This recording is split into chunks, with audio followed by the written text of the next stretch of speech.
নমস্কার বন্ধুরা, welcome back my channel Sneha বিশ্বাস দিল্লি। স্নেহা বিশ্বাস দিল্লি চ্যানেলের আরও একটি নতুন পর্বে আপনাদের সবাইকে স্বাগত জানিয়ে শুরু করছি আজকের রেসিপি। আজকে আমি প্রেশার কুকারে চিকেনের এই খুব সহজ রেসিপিটি আপনাদের সাথে শেয়ার করেছি। তো সম্পূর্ণ ভিডিওটি স্কিপ না করে দেখার অনুরোধ রইল।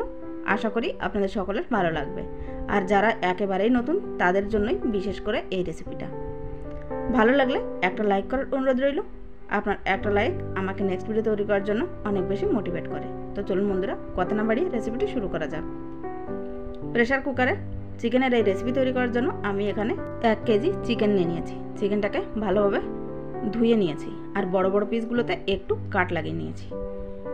এই চিকেনটা ম্যারিনেশনের জন্য প্রথমে এর ভিতরে দিয়েছি স্বাদ মতো লবণ, হলুদ, লাল লঙ্কার পাউডার, দিয়ে দিচ্ছি ধনে পাউডার, জিরে পাউডার, আর দিয়ে দেবো আদা রসুনের পেস্ট এবং টক দই। প্রায় 3 থেকে 4 টেবিল স্পুনের মতো টক দই আমি এখানে ব্যবহার করেছি। আমি কিন্তু চিকেনের ম্যারিনেশনের জন্য কোনো প্রকারের কাশ্মীরি লাল লঙ্কার পাউডার ব্যবহার করিনি, সেটা তেলেই দেবো। তেলে দিলেই এই লাল লঙ্কার পাউডারটা খুব সুন্দর কালার আসে। তো এর ভেতরে আরও দিয়ে দিলাম অল্প একটু সর্ষের তেল, দিয়ে সব কিছুকে ভালোভাবে মেখে নেব। ম্যারিনেশনটা যত ভালো হবে রান্নাটাও কিন্তু ততটাই ভালো হবে। তো মাংসগুলোকে ভালোভাবে মেখে নেওয়ার পর কমসে কম 30 মিনিটের জন্য ঢাকা চাপা দিয়ে রেখে দেবো। 30 মিনিট পর চুলো একটা কুকার বসিয়ে দিয়েছি। কুকারে দিয়েছি পরিমাণ মতো সর্ষের তেল। প্রথমে তেলটা অল্প একটু কমই দেব। এরপর এই তেলেই আলুগুলোকে ভেজে তুলে নেব। আলুগুলো যদি ভেজে দেওয়া হয় তাহলে মাংসের আলুর টেস্টটা অনেক বেশি ভালো আসে। অল্প একটু লবণ দিয়ে আলুগুলোকে ভেজে তুলে নিচ্ছি। বন্ধুরা, কড়াইয়ের তুলনায় প্রেশার কুকারে চিকেন রান্না করতে সময় কিন্তু বেশ অনেকটাই কম লাগে, আর এর স্বাদটা একটু হলেও বেশিই আসে। তো সবগুলো আলু ভালোভাবে ভেজে নিয়েছি। খুব বেশি লাল করে ভাজিনি, তবে আলুগুলো কিন্তু মোটামুটি লাল হয়ে গেছে। তুলে নিলাম। এরপর এর ভিতরে আর একটু সর্ষের তেল দিয়ে দিলাম, আর দিয়েছি ফোড়নের জন্য গোটা জিরে এবং তেজপাতা। ফোড়নটা একটু ফুটে গেলে এর ভেতরে দিয়ে দেবো পেঁয়াজ কুচি। 3টে মিডিয়াম সাইজের পেঁয়াজ আমি এখানে কুচি করে কেটে নিয়েছি। পেঁয়াজগুলোকে দিয়ে দিলাম। এবার পেঁয়াজগুলোকে কালার চেঞ্জ হওয়া পর্যন্ত ভেজে নেব, আর পেঁয়াজগুলো যাতে একটু তাড়াতাড়ি সেদ্ধ হয়ে যায় সেজন্য এতে অল্প একটু লবণ দিয়ে দিলাম। খুবই সামান্য লবণ দিয়েছি, এর ফলে পেঁয়াজগুলো তাড়াতাড়ি সেদ্ধ হয়ে যাবে। এরপর দিয়ে দেবো আদা এবং রসুন বাটা। মোট যতটা মশলা আমরা রান্নাতে ব্যবহার করব তার অর্ধেকটা পরিমাণ দিয়ে কিন্তু আমরা ম্যারিনেশন করে নেব, আর বাকি অর্ধেকটা এভাবেই কুকারের ভেতর কষিয়ে নেব। তো আদা রসুনের কাঁচা গন্ধটা চলে গেলে এর ভেতরে দিয়ে দেবো গুঁড়ো মশলাগুলো। প্রথমেই এর ভেতরে দিয়েছি কাশ্মীরি লাল লঙ্কার পাউডার।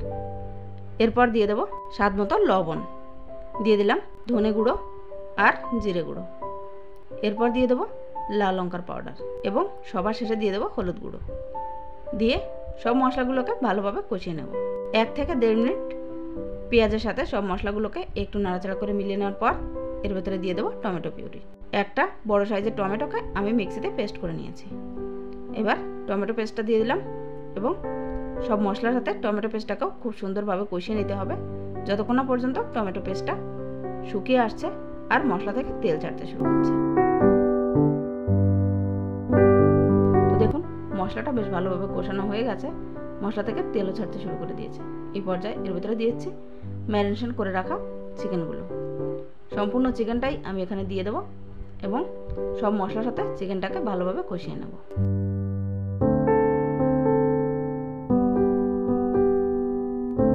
তো বন্ধুরা, 5 থেকে 6 মিনিট খুব ভালোভাবে মাংসটাকে কষিয়ে নিয়েছি।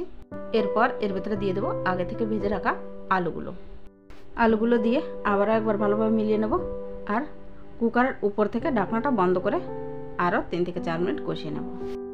তো বন্ধুরা, 3 থেকে 4 মিনিট পর ঢাকাটা খুলে নিলাম।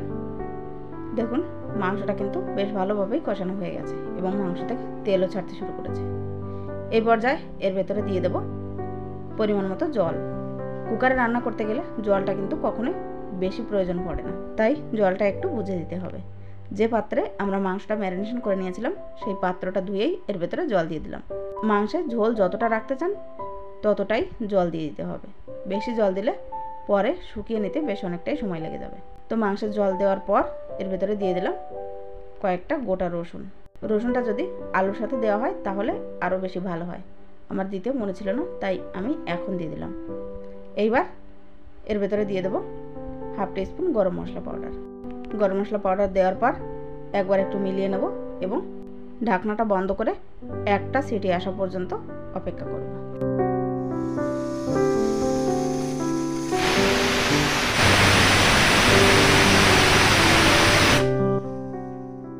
তো বন্ধুরা, কুকারে একটা হুইসেল দিয়ে দিয়েছে।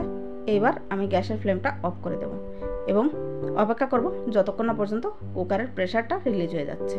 তো প্রিয় বন্ধুরা, কুকারের প্রেশারটা রিলিজ হয়ে গেছে। এইবার ঢাকনাটা খুলে নিলাম। দেখুন আমাদের চিকেনটা কিন্তু একেবারেই রেডি।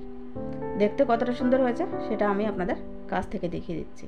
মাংসটা কিন্তু খুব বেশি ওভার কুকও হয়ে যায়নি, আবার একেবারে শক্তও কিন্তু নেই, একদম পারফেক্ট রান্না হয়েছে। আর কালারটাও দেখুন কতটা সুন্দর এসেছে। এইবার আমি একটা পাত্রে নামিয়ে আপনাদের দেখিয়ে দিচ্ছি। তো বন্ধুরা দেখুন, উপর থেকে আমি অল্প একটু ধনেপাতা কুচি ছড়িয়ে দিয়েছি।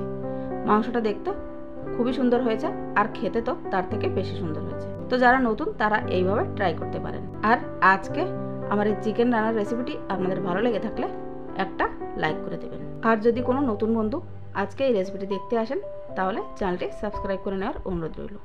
আজকের মতো এই পর্যন্তই, আবারও ফিরে আসবো একটা নতুন রেসিপি নিয়ে। ততক্ষণ পর্যন্ত সবাই খুব ভালো থাকবেন আর নিজের পরিবারের সাথে সুস্থ থাকবেন। ভিডিওটি শেষ পর্যন্ত আমার সাথে থাকার জন্য আপনাদের সবাইকে অনেক অনেক ধন্যবাদ। নমস্কার।